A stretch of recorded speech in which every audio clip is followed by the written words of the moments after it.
Quando a gente pensa no Egito Antigo, imagina um império superpoderoso dominando seus vizinhos. Mas e se eu te dissesse que uma outra grande civilização, também africana, vinda do sul, não apenas resistiu, mas chegou a conquistar e governar todo o Egito, com seus reis se tornando os próprios faraós? Essa é a história do reino de Kush.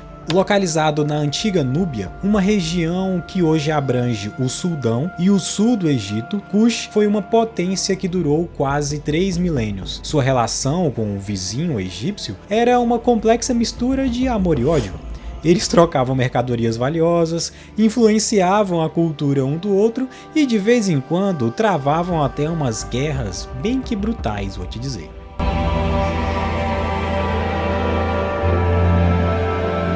A história de Kush passa por várias fases. Primeiro, veio o período de Kerma, um reino forte, urbano e rico em comércio. Depois, com a vitória egípcia, começou o domínio do Egito e a fundação de Napata, onde surgiu a ligação com o deus Amon. Mais tarde, no período napatano, os reis cuxitas conquistaram o Egito e reinaram como os famosos faraós negros. Depois veio o período meroítico, a era de ouro de Kush, marcada pela produção de ferro, a escrita própria e o poder das rainhas Candaces. Por fim, veio o declínio, com crises internas e a queda diante do reino de Ashum, ou Aksum, por volta de 350 d.C.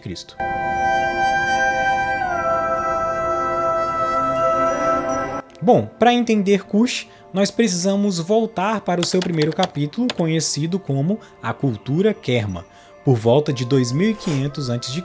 E esqueça a ideia de um reino primitivo, nada disso. Kerma era um estado urbanizado e poderoso, centrado em sua capital, também chamada Kerma, uma metrópole que chegou a abrigar 10 mil pessoas. A cidade era uma fortaleza protegida por muralhas gigantescas de adobe e fossos. No coração dela ficavam estruturas maciças de tijolos de barro, conhecidos como defufas. A defufa ocidental, com quase 18 metros de altura, era o centro religioso, um templo impressionante cercado por oficinas de artesãos. E esses artesãos eram mestres. Eles produziam uma das cerâmicas mais finas de toda a antiguidade, que eram os famosos copos de Kerma, com paredes finas como casca de ovo, uma superfície polida com brilho metálico e uma distintiva faixa preta sobre um copo vermelho, uma prova do seu domínio excepcional da técnica. A leste da cidade ficava uma necrópole com túmulos gigantescos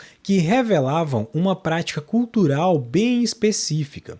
O sacrifício de servos, onde centenas de pessoas eram enterradas com o seu governante para servi-lo na vida após a morte. Apesar dos conflitos, Kerma era um parceiro comercial essencial para os egípcios, controlando as rotas que traziam ouro, marfim e ébano. E eles sabiam jogar o jogo político. Quando o Egito estava fraco, Kerma se aliou aos Ixos, os invasores do norte, e juntos eles quase esmagaram a resistência egípcia.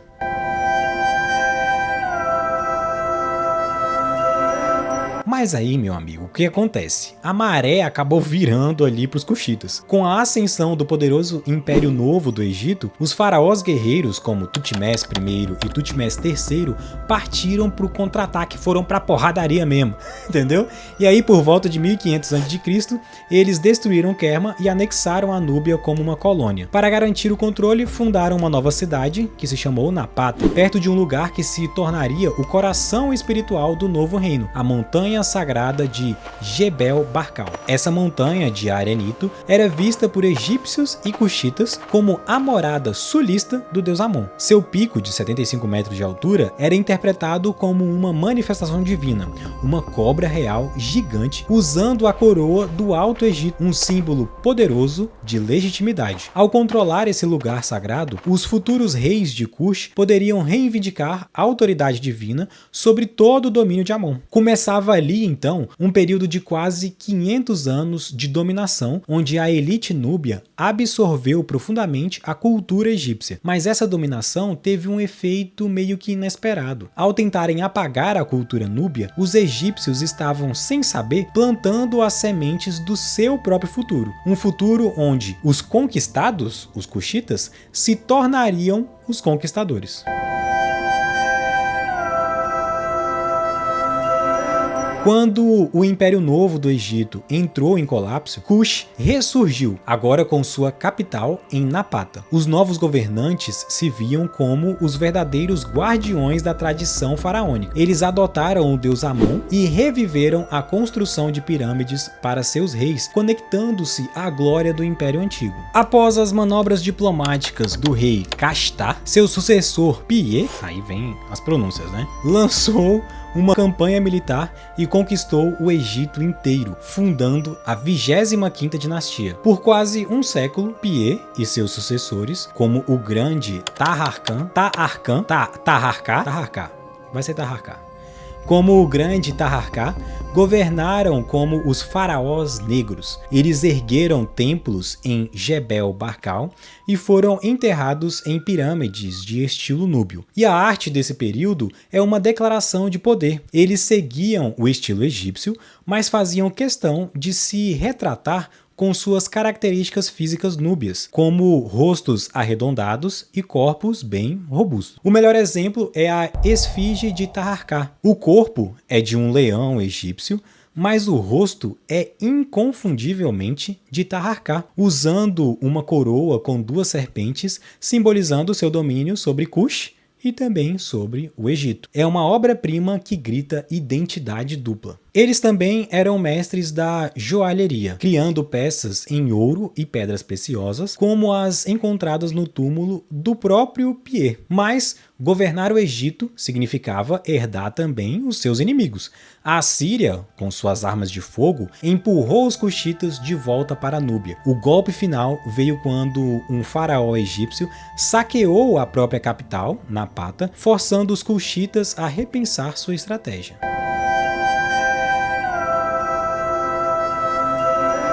Essa repensada levou ao período mais glorioso de Kush. A capital, ela foi transferida para o sul, para a cidade de Meroé. E essa mudança, ela foi genial, porque Meroé era mais segura e estava no centro de uma próspera indústria de ferro, que se tornou a base de sua economia e poder militar também. As enormes pilhas de escória de ferro que ainda hoje existem por lá, provam que a produção era em escala industrial mesmo, era muito grande. E foi em Meroé que Kush teve sua virada cultural. Liderados por reis como Arcamane I, eles forjaram uma identidade própria. O passo mais importante foi a criação da escrita meroítica. Ela tinha 2 formas. Uma era hieroglífica, para monumentos, e uma cursiva, para o dia a dia mesmo. E ao contrário da cultura egípcia, da escrita egípcia, era um alfabeto simples com 23 letras. O grande mistério é que, embora a gente consiga ler os sons da escrita meroítica,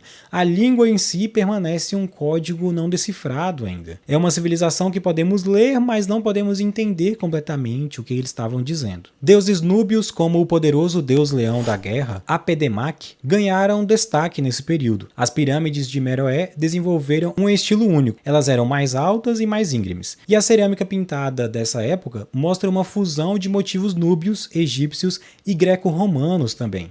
Esse período também viu a ascensão de rainhas guerreiras incrivelmente poderosas, conhecidas pelo título de Candense ou Candace. E os relevos dos templos as mostram em pé de igualdade com os reis, esmagando inimigos, uma representação de poder feminino raramente visto nesse mundo antigo ali. A riqueza delas era lendária, e como prova, o tesouro da rainha Amani-Shaketo, um conjunto espetacular de joias em ouro que mistura estilos egípcios e gregos, mostrando as conexões comerciais de Meroé.